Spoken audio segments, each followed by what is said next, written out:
ចំរៀងមួយមើលអាឡ័យ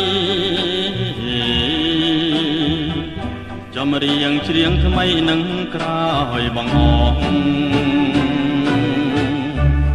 ចំរៀងអ្នកក្រងស្ដាយស្រណោស្ដាយចិនដែលស្មោះស្ដាយឈ្មោះស្នេហា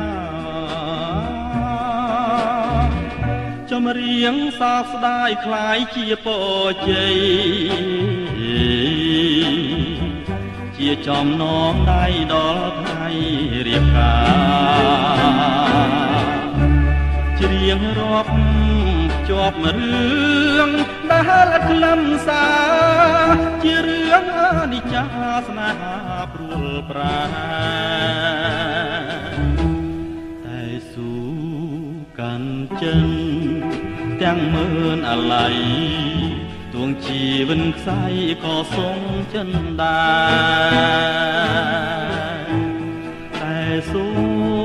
មឲ្យអូនប្រកបក្តីស្នេហ៍កុំឲ្យបាច់បែកដោយស្នេហ៍ប្របងចំរៀងអាឡ័យក្នុងថ្ងៃបែកគ្នាទឹកភ្នែកច្រៀងលាគ្រាធ្លាំឆ្លើយឆ្លង